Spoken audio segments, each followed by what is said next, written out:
Parece uma produção de Hollywood. Um asteroide mortal está em rota de colisão com a Terra. Mas existirá realmente uma rocha apocalíptica que possa dizimar a civilização? Não é uma questão de se acontecerá, mas quando acontecerá. Um asteroide destruiu os dinossauros há 65 milhões de anos. Seremos os próximos? Vamos à procura desses assassinos cósmicos, avaliar sua ameaça e analisar os melhores meios de pegá-los antes que eles nos peguem. Detendo o Armagedon começa agora.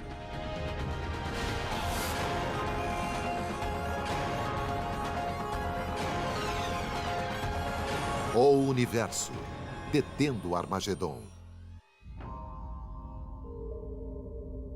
Vinda de algum lugar do cinturão de asteroides entre Marte e Júpiter, uma massa volumosa de rocha e pedregulho, girando e quicando em direção à Terra.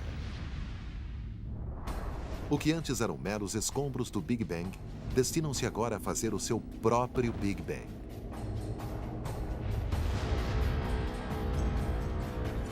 Adentrando a atmosfera terrestre, este asteroide gigante torna-se uma força incontrolável. Quase 2 milhões de vezes mais poderosa que a Imperial Bomb soviética, o maior dispositivo explosivo jamais detonado. Seu alvo, Los Angeles. A última coisa que se vê é um flash. Uma bola de fogo. E então...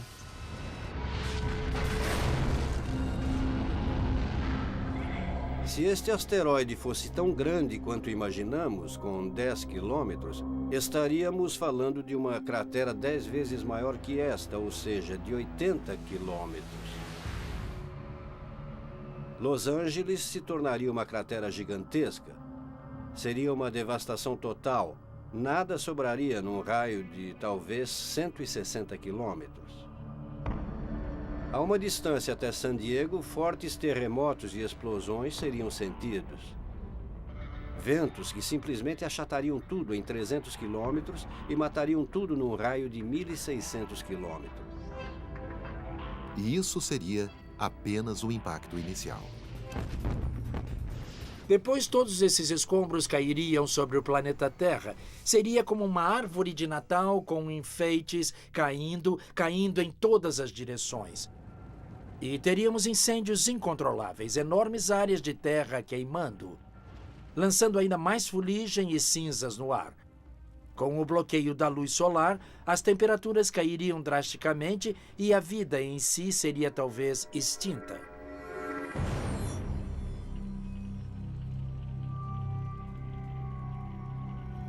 O que você acaba de ver é o pior cenário possível no caso de um grande impacto na Terra.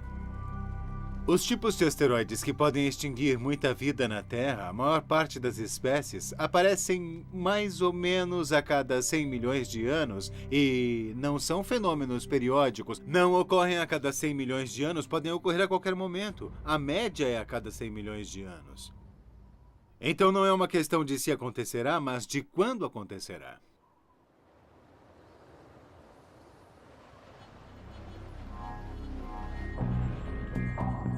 Asteroides e cometas têm colidido com a Terra desde a sua existência. Logo após sua formação, há cerca de 4,5 bilhões de anos, nosso planeta tornou-se um alvo frequente do bombardeio cósmico.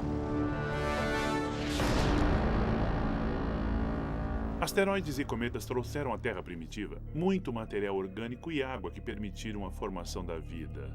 Colisões subsequentes, como a que dizimou os dinossauros 65 milhões de anos atrás, pontuaram a evolução, permitindo que uma espécie mais adaptável, que somos nós, subisse ao topo da cadeia alimentar.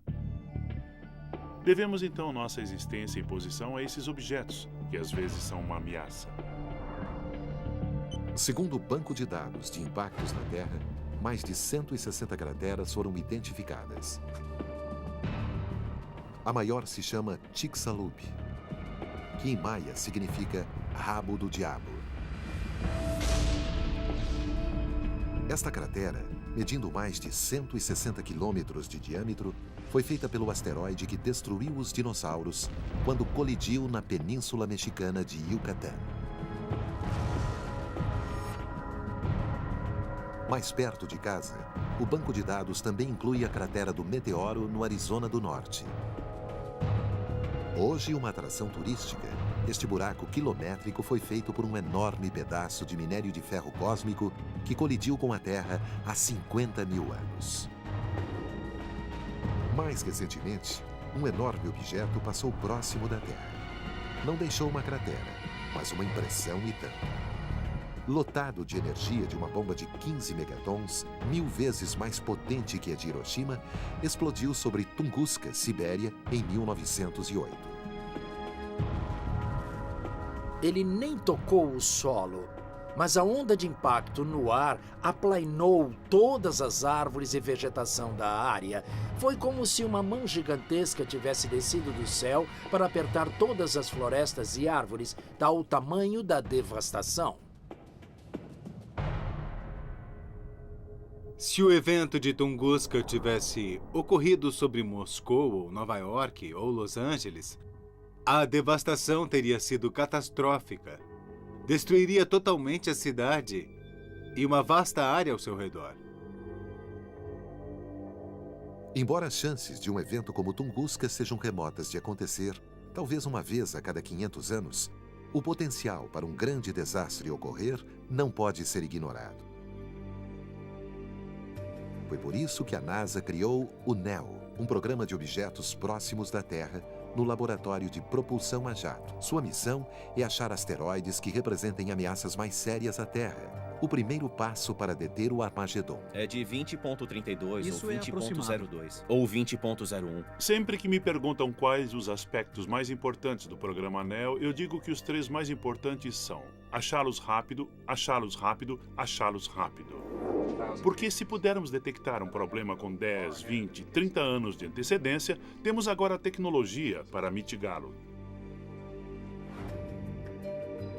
O programa NEO utiliza 5 telescópios em tempo integral, localizados no sudoeste americano e através do mundo.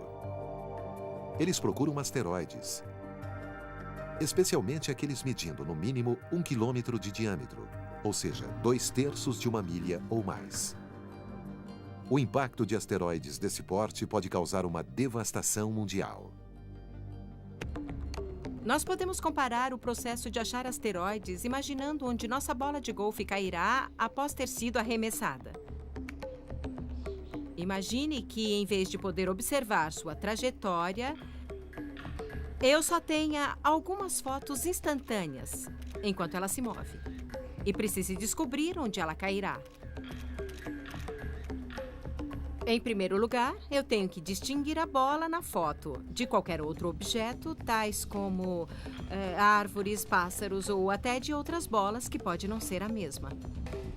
Uma vez identificada passo a passo em cada fotografia, eu preciso usar a lei da gravidade para ajustar a sua trajetória, para saber onde ela aterrissará. Do mesmo modo, procurando por asteroides, precisamos fotografar partes diferentes do céu, para distinguir um asteroide de estrelas, de galáxias e de qualquer outro fenômeno passageiro, como os raios cósmicos. E então usar as leis gravitacionais para ajustar um modelo, uma órbita, e descobrir onde ele finalmente aterrissará.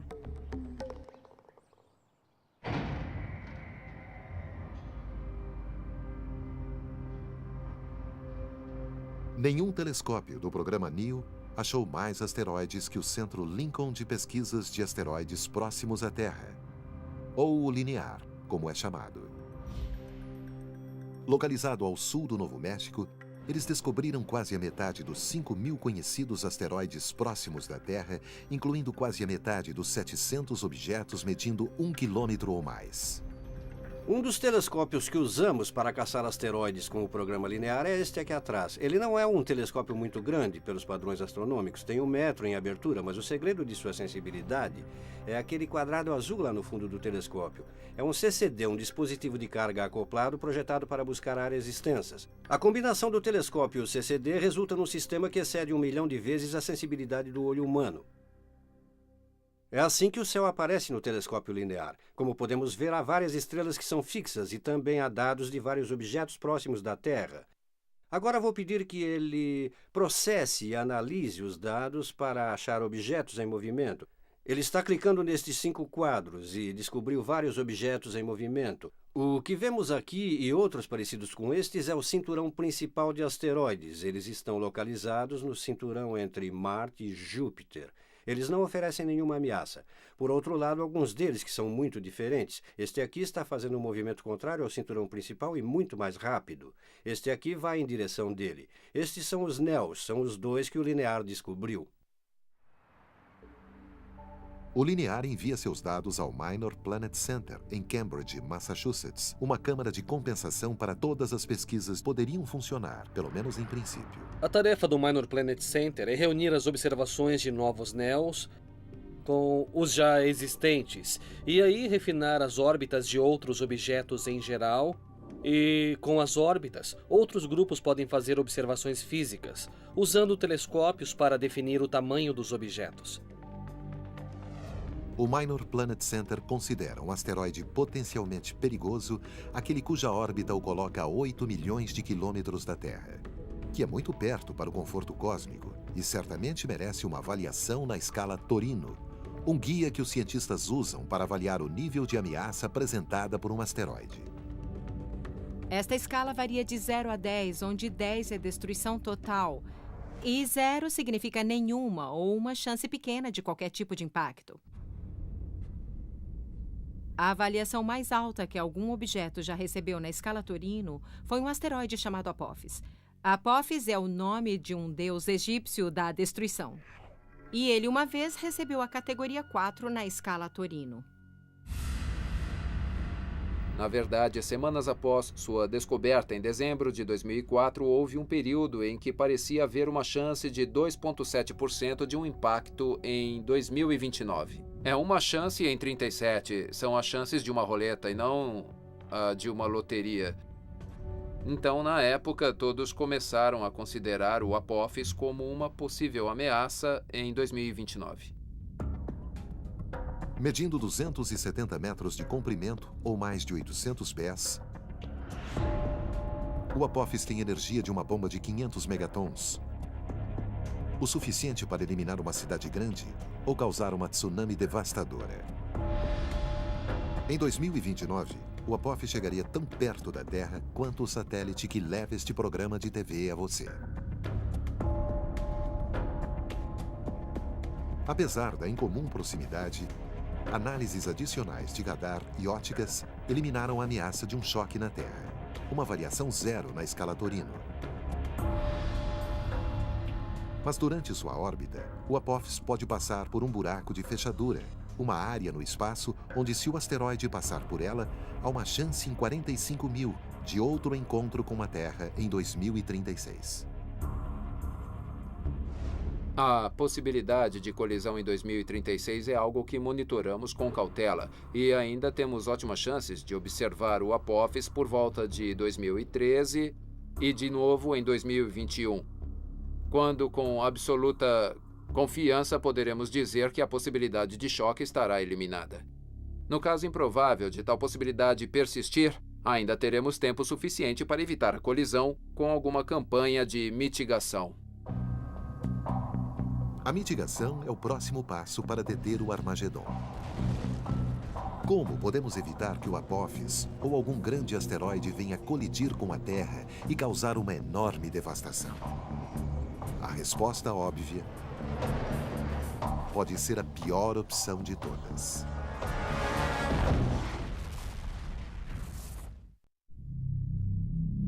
Nossa sobrevivência depende da resposta a esta pergunta. Se nós acharmos um grande asteroide em rota de colisão com a Terra, Podemos fazer alguma coisa para evitar que isso aconteça? Nós podemos pensar no impacto de um asteroide como um grande desastre natural, mas o que o torna diferente de desastres como furacões, terremotos, etc., é que, em princípio, ele é evitável. Portanto, nossa tarefa não se resume em como limparemos a bagunça depois, mas em como preveni-lo, o que é bem diferente. Prevenir um grande impacto na Terra nos leva ao passo número 2, deter o Armagedon. Mitigação. Neutralizar um Neo mortal não é uma tarefa fácil. Tome Hollywood como exemplo. Ou talvez não. A pior coisa é usar como exemplo os filmes de Hollywood, onde vemos homens corajosos saindo em um ônibus espacial para o espaço sideral, jogando bombas de hidrogênio nesses objetos. Em primeiro lugar, o ônibus espacial não alcança tais distâncias. Ele só anda em torno do próprio planeta Terra. Em segundo, e muito importante, explodir um asteroide é a pior solução possível. Porque, em vez de ter um asteroide monstruoso, você agora terá 2, 3, 4 pedaços, cada pedaço capaz de iniciar uma tremenda destruição no planeta Terra.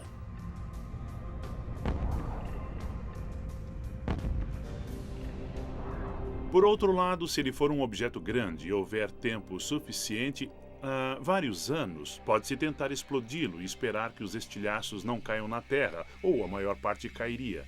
E objetos grandes acharíamos com antecedência. Mas são os objetos pequenos, bem mais numerosos, os mais difíceis de se lidar. Se a destruição total, como bombardeio ao estilo de Hollywood, é muito arriscada, ou na melhor das hipóteses, está reservada apenas para asteroides maiores, há um modo mais seguro de afastar da órbita da Terra, que é por desvio. Se um asteroide está em rota de colisão com a Terra, é bem melhor desviá-lo ligeiramente de sua órbita para que não a atinja. Mantê-lo inteiro é muito melhor do que tentar quebrá-lo. Não se pode fazer nada desaparecer, e quebrá-lo ou bombardeá-lo irá despedaçá-lo, o que pode causar um estrago muito maior. Seria como trocar 6 por meia dúzia. Para trabalhar melhor, o desvio exige tanto tempo de espera quanto possível. Anos, se não décadas. Resumindo, quanto mais cedo for a descoberta, mais cedo será o desvio. É bom destacar que, quanto mais distante estiver, menos força teremos que usar, a fim de causar uma grande mudança na órbita do asteroide. Para explicar melhor, vamos jogar hóquei. Quanto mais longe da rede o jogador atirar o disco, tanto menor será o desvio para proteger o gol. No entanto, se o jogador arremessar mais próximo à rede, então será preciso um desvio muito maior para evitar que o disco entre. Agora, imagine que o disco é um asteroide e a rede, a Terra. A melhor opção é desviar o asteroide alterando sua velocidade. Se pudermos fazer isso com bastante antecedência, por exemplo, 10 anos, e só precisamos alterar menos de 1 centímetro por segundo. Então, é uma alteração de velocidade muito pequena.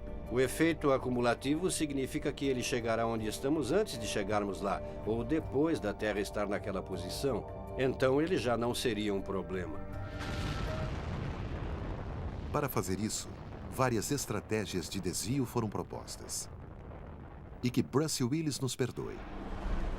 Nenhuma delas exige uma missão tripulada. Na verdade, uma missão tripulada dificultaria as coisas. Com a tecnologia e os veículos atuais, nós não podemos ir muito longe da Terra. E isso restringe nossa habilidade para resolver esses problemas, quando a condição ideal poderia ser o lado oposto do Sol para encontrar o asteroide.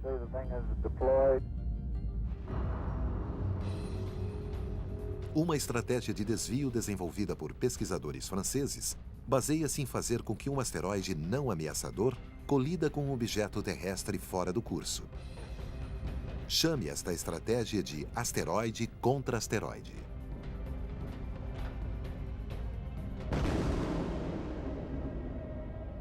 Não está totalmente fora do campo das possibilidades. Tentar estacioná-lo onde queremos sem atingir a Terra é um tanto questionável. Nós só temos um certo número deles que estão em algum lugar próximo à Terra. E achar um que pudesse ser trazido para perto da Terra, estaríamos obviamente falando sobre os mesmos asteroides que poderiam atingir a Terra. Então, eu não sou favorável à estratégia de buscar um para usá-lo mais tarde. E é muito difícil lançar um asteroide grande. Nós não precisamos de algo tão grande, com tanta energia para um desvio. Outra proposta vem da Agência Espacial Europeia, que está preparando um projeto para uma missão chamada Dom Quixote. Em vez de investir contra moinhos de vento, a agência planeja alterar o curso de um asteroide não ameaçador, lançando uma espaçonave chamada de impactor cinético para colidir com ele.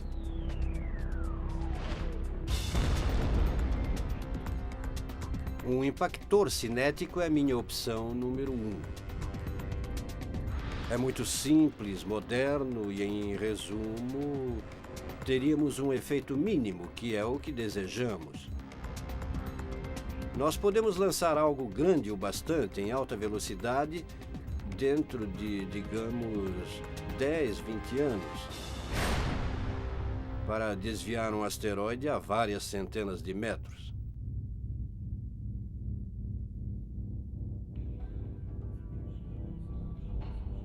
As estratégias de impacto cinético e asteroide contra asteroide exigem uma grande colisão para desviar um objeto ameaçador da Terra.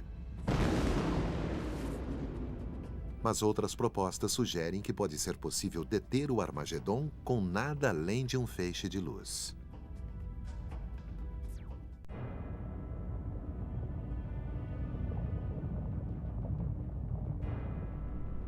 Existem vários meios de deter o Armagedon.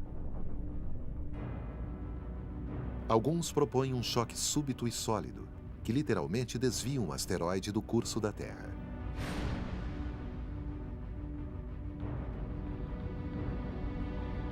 Outros sugerem que a missão pode ser realizada sem uma colisão, e sim usando outros meios, como uma explosão nuclear para empurrar o asteroide para longe da órbita da Terra.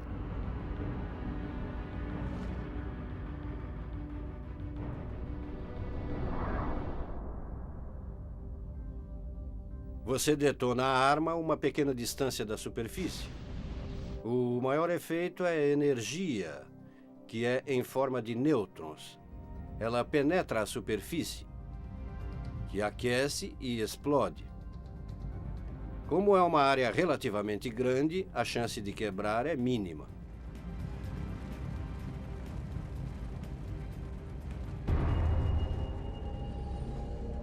Mas tem um problema. Armas nucleares são proibidas no espaço por tratado internacional. Mas se um asteroide ameaça nossa sobrevivência, isso importará? Em termos de estratégias de mitigação, eu defendo o uso das armas nucleares. Eu acho que são mais eficientes. Ainda não foram testadas, mas nada do que temos foi. E, no meu ponto de vista, eu preferiria desviar um NEL do que sacrificar a América do Norte. Nem que eu tivesse que enfrentar um processo judicial. Mas não é preciso detonar um asteroide para cutucá-lo. Métodos mais seguros incluem usar velas solares. Esses refletores orbitais, segundo defendem, poderia concentrar os raios solares num asteroide. O calor gerado vaporizaria a superfície de pedra, criando um jato de material capaz de empurrar o objeto para longe de sua trajetória terrestre. E temos também os lasers. Se eles são fortes o bastante para cortar metal sólido e realizar cirurgias delicadas, então, uma versão mais poderosa talvez possa desviar um asteroide. O laser é muito atrativo porque é mais econômico e normalmente custa menos. É mais fácil de fazer, poderia ser uma espaçonave robótica. O laser usaria um feixe de luz fazendo o material explodir. E com isso, empurrando o asteroide. Você não precisa levar nada até lá para exercer força sobre o asteroide. O laser pode ser direcionado com precisão, é muito gradual e poderia ser usado no período de 3 meses. Os pesquisadores descobriram o potencial do laser por acaso nos anos 80, enquanto testavam pequenas pulsações numa placa feita de silicone, material semelhante à superfície de um asteroide. Nós instalamos uma filmadora e cronometramos o tempo do laser para tirar fotos em movimento do material saindo pela superfície da placa de silicone. E nós ficamos surpresos com o que nós descobrimos. Ou seja, nós vimos pedaços de material saindo, se evaporando. Não foi apenas uma descoberta científica, como também uma nova tecnologia. Embora tal descoberta tenha sido significante, é ainda um grande pulo de uma placa de silicone para um asteroide. Mas pode ser feito com uma pulsação laser 5.000 vezes mais forte do que a que nós usamos todos os dias na Terra.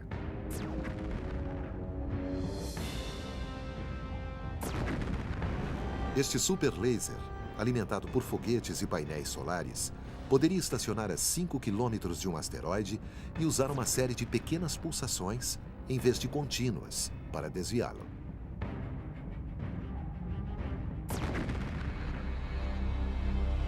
A questão é que uma pulsação pequena pode desferir uma intensidade adequada na superfície do asteroide, fazendo com que o material exploda nesse local.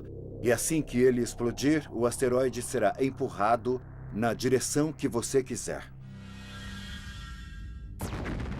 Você também precisa da pulsação pequena, porque quando o laser atinge a superfície, gera uma nuvem de material que emerge do asteroide que ofuscará qualquer luz adicional que seja enviada ao asteroide. Portanto, é muito importante colocar toda a energia possível naquela área do asteroide antes que nuvens pretas se formem.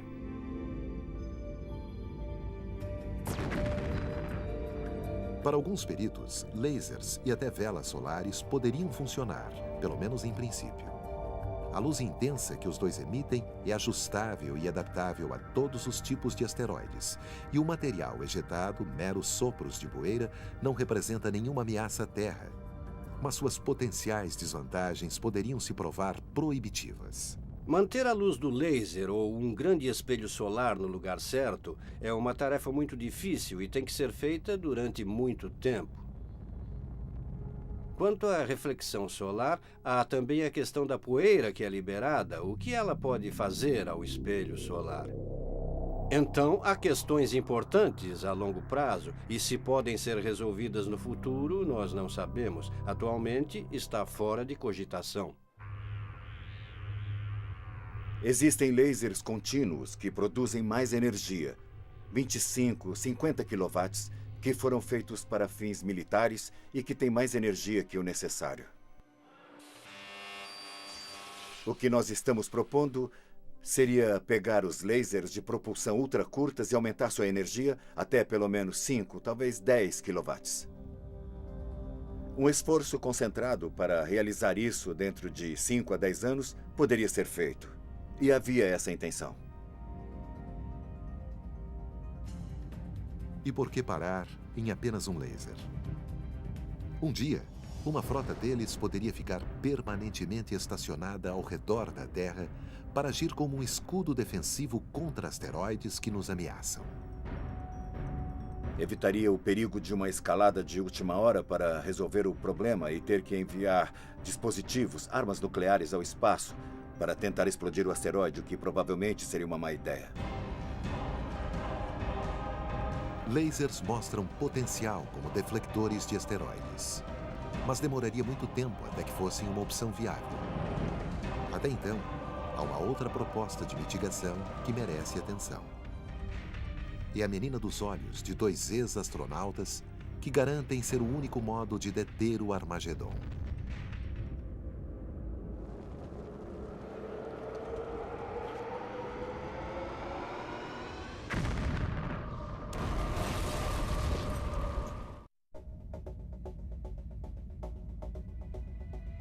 De todas as propostas, a mais eficaz pode ser um aparelho chamado trator de gravidade.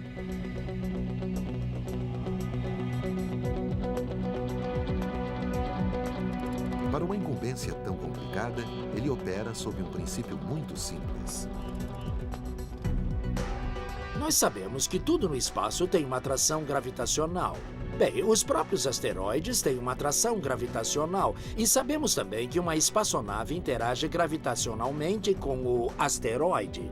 E se a astronave conseguisse chegar perto bastante do asteroide, poderia começar a atraí-lo lentamente para fora de seu curso, se conseguirmos pegá-lo a tempo.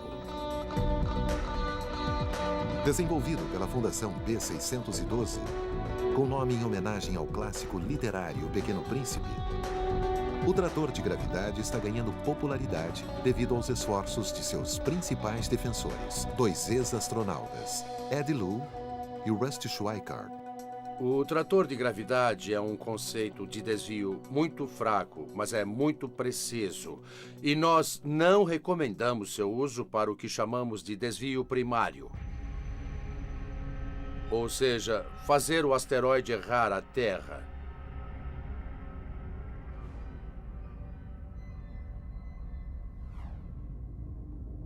E uma vez feito o impacto cinético, que é uma manobra muito imprecisa, pode-se então usar um trator gravitacional e fazer um ajuste de precisão baseado no desvio primário. O trator de gravidade é um dos mecanismos de desvio de asteroide que é realista. Os 2 únicos realistas são o impactor cinético, onde há o choque com o asteroide usando uma espaçonave, e o trator de gravidade. Tirando esses 2, o restante é apenas ficção científica. Usando a tecnologia existente e alimentado por uma combinação de motores íon e painéis solares, o trator de gravidade tem tamanho e peso de um carro de golfe. Não é grande o bastante pelos padrões de espaçonaves, mas é grande o suficiente, segundo seus proponentes, para terminar o trabalho após um choque cinético. Este asteroide está girando ao redor de um eixo ou caindo. E eu apareço com o trator de gravidade e o estaciono aqui e quero empurrá-lo naquela direção. E, apesar dele estar caindo, eu não o toco. Eu apenas paro na frente dele e, se é nessa direção que quero empurrá-lo, fico lá. Digamos que se o asteroide tem 90 metros de diâmetro e nós queremos flutuar cerca de 80 metros do centro de gravidade dele, em outras palavras, a mais ou menos 1,5 raio fora do asteroide cadente. Eu não deixo a gravidade do asteroide me prender. Eu preciso acionar o empuxo do meu motor íon para o lado para evitar explodir.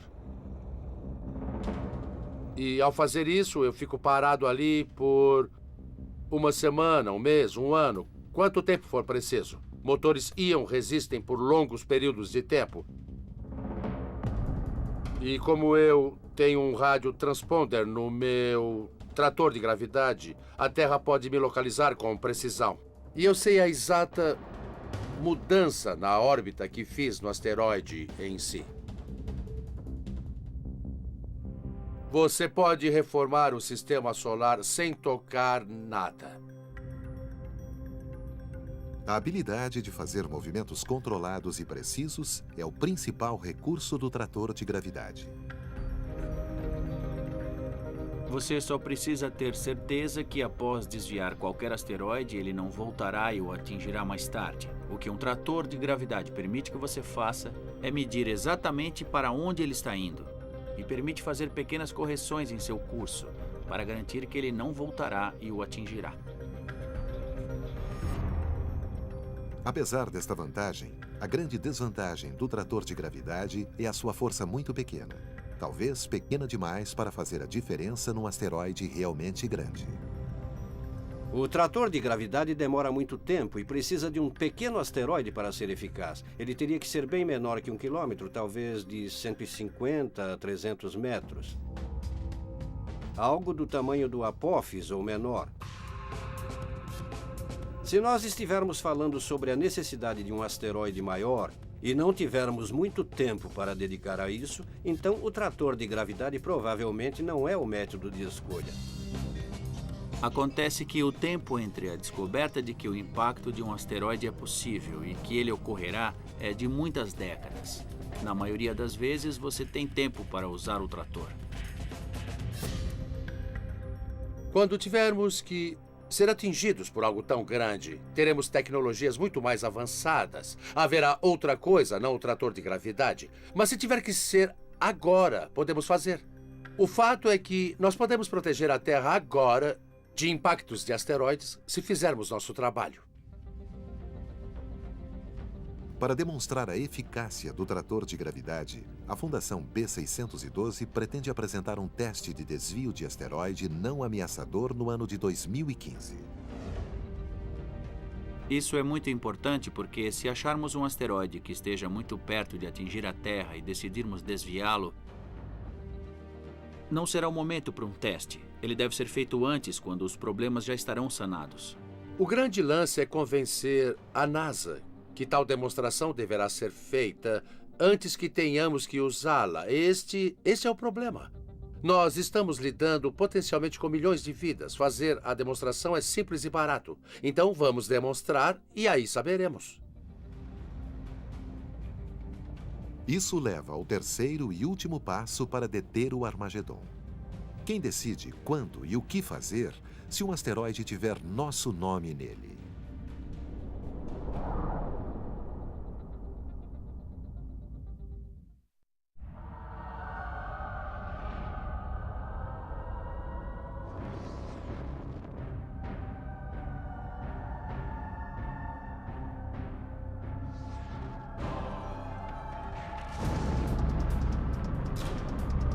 Existem 3 passos fundamentais para deter o Armagedon: descoberta e mitigação abrangem os 2 primeiros.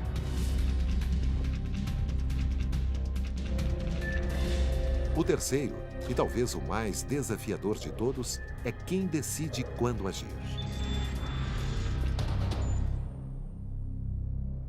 Se soubéssemos já que algo estaria vindo, acho que andaríamos em círculos e não faríamos nada em tempo. Acho que seria importante ter um tipo de manual. Quando o asteroide vier, o que nós faremos? Responder a esta pergunta requer tanta urgência quanto telescópios maiores e melhores que se conectam, como os Pan-STARRS, um acrônimo para Telescópio de Pesquisa Panorâmica e Sistema de Resposta Rápida. O Pan-STARRS é um projeto de uma universidade do Havaí que pode revolucionar a procura por NEOs. A ideia é ter um telescópio com um grande campo de visão, assim eles poderão se aprofundar cada vez mais no espaço sideral, mais rapidamente e cobrindo muito mais os céus todas as noites. Novos programas como o Pan-STARRS irão aumentar o índice de descobertas. E assim que acharmos a vasta maioria desses objetos, poderemos facilmente localizá-los 100 anos no futuro e ver se algum é problema.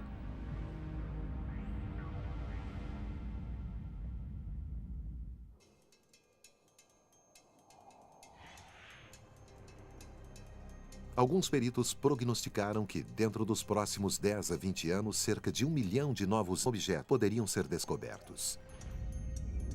Isso além dos mais de 5.000 que já achamos.